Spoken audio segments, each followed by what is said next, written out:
बड़े बड़े बंदे आते हैं देख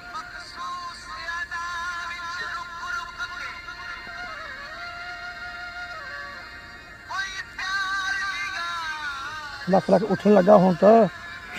ਉਹ ਠਾਲਦਾ ਮੈਂ ਇਹਨੂੰ ਉੱਠਦਾ ਮੈਂ ਆਪ ਠਾਲਦਾ परे चले गया ਮੈਂ ਤੋਂ ਦੂਰ ਚੰਗਾ ਵਾਂ ਮਹਿਕ ਮਲਕ ਤੇ ਤੇ ਮੈਂ ਸਾਡਾ ਨਾ ਆ ਡੀਐਸਪੀ ਆ ਇਹਨੂੰ ਦਫ਼ਤਰ ਨਿਆ ਵਾ ਤੂੰ ਦੱਸਦੇ ਪਾ ਹੁਣ ਪਾਪਾ ਜੀ ਨੂੰ ਹੁਣ ਮੇਰੇ ਅੰਦਰ ਨਹੀਂ ਕਹਿ ਸਕਦਾ ਬੋਲ ਸਕਦਾ ਸਹੀ ਸਹੀ ਨਿਆਣਿਆਂ ਦਾ ਕੰਮ ਆ ਇਹ ਕਿਹੜਾ ਜੂਲਾ ਖੇਲਦੇ ਆ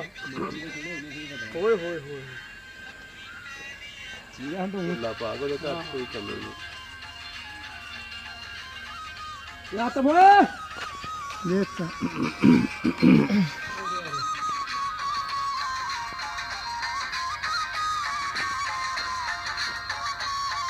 ਓਏ ਆ ਤਾਂ ਬਾ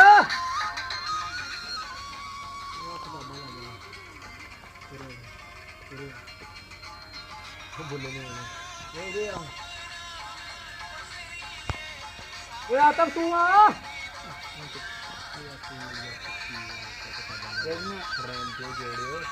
ਫਿਰ ਕਰੀ ਜਾਂਦੇ ਨੋਟਾਂ ਦੀ ਦੋ ਤਿੰਨ ਮੁੰਡੇ ਖੜੇ ਹੁਣ 50,000 ਰੁਪਇਆ ਲੈ ਕੇ ਤੇ ਸਾਰੀ ਰਾਤ ਫੁੱਦੀ ਦੀ ਲੰਘ ਜਾਂਦੀ ਆ ਆਹਾ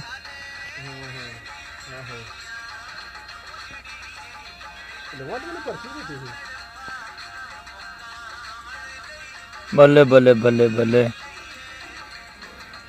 ਉਹਦੇ ਮੁੰਡੇ ਇਕੱਠੇ ਕਰਦੇ ਦੋ ਜਿਹੜੇ ਆ ਦੋ ਆ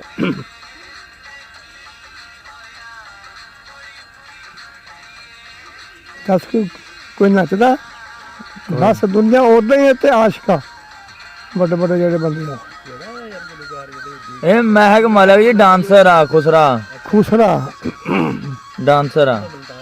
ਗੋਜਰੇ ਦਾ ਇਹ ਆਪਣੇ ਗੋਜਰੇ ਦਾ ਹੁਣ ਫੈਸਲਾਬਾਦ ਆ ਜਿਹਨੂੰ ਮੈਂ ਜਿੱਥੇ ਜਾ ਕੇ ਵੀ ਪੁੱਛਣ ਲੱਗਾਂ ਜੇ ਸ਼ਹਿਰ 'ਚ ਉੱਥੇ ਜੂਜਾ ਪਾ ਦੇ ਕਹਿੰਦੇ ਸਾਡੇ ਸ਼ਹਿਰ ਦਾ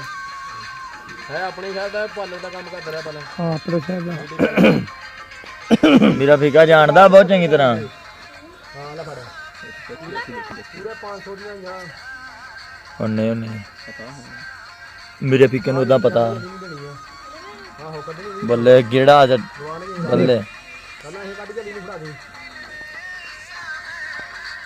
ਇਹਦਾ ਆਦਮੀ ਨੂੰ ਮਤਲਬ ਸੀਗਾ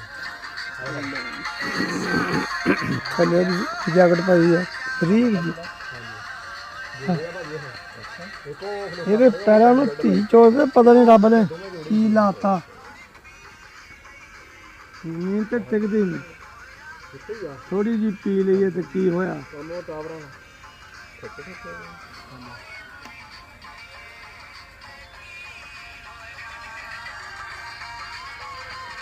ਬਾਬੂ ਨੂੰ ਲੰਮੀ ਸਾਹ ਕੀ ਕਰਨੀ